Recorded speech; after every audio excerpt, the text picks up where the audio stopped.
So my name is Sadaf Wani and I work as a communications professional formally, and I also write. And City as Memory is my first book, and it's been out for a couple of months, and it's been a very strange but fulfilling feeling because I've written for a while. I've been writing for almost past decade, and I've written in different forms. But this is the first time that all the writing took shape of a concrete physical object that is out there for people to buy, see, take away.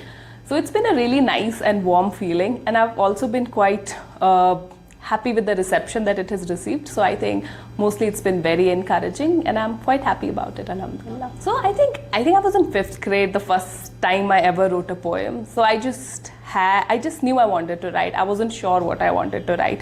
So over the years, I've tried different forms of writing, because even though I did sciences in school, but I always felt a creative bent towards humanities and social sciences. And I think it took me some time to figure out, okay, should I do fiction? Should I do non-fiction? Should I do academic writing? So I think at the back of my mind, I've always known I want to write. The only question has been what to write and how to go about it. So in that way, it came quite naturally to me.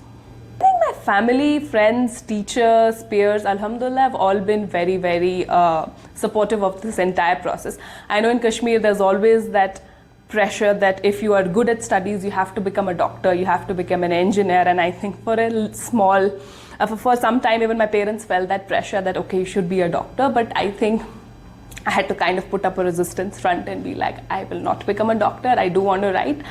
Even though I wasn't sure what I will write, but I think I just had a feeling that this is something that I should pursue. And I think the encouragement from friends, even though if it was a bad draft, I sent it to them, to my friends, peers, they're always very constructive. They always were very encouraging that, okay, this looks good, maybe work on this further, explore this further.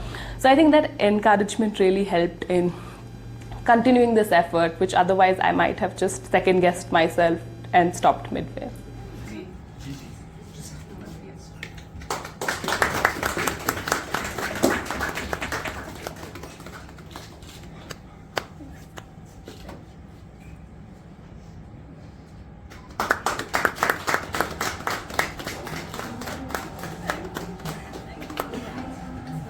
So I think the message, because the publisher approached me and they said they wanted a biography of Srinagar, so which was a huge burden to take to begin with, to write a biography of a complex city. So I think because I myself have been very curious about Kashmir, about different parts of Kashmir, not just Srinagar, so I think in that sense what I tried to do was respond to my own curiosity and see, okay, I'm curious about Srinagar, I'm curious about certain people and how they relate to the city. What are their memories about the city, some good, some bad, most of them very complex. They cannot be categorized as good or bad.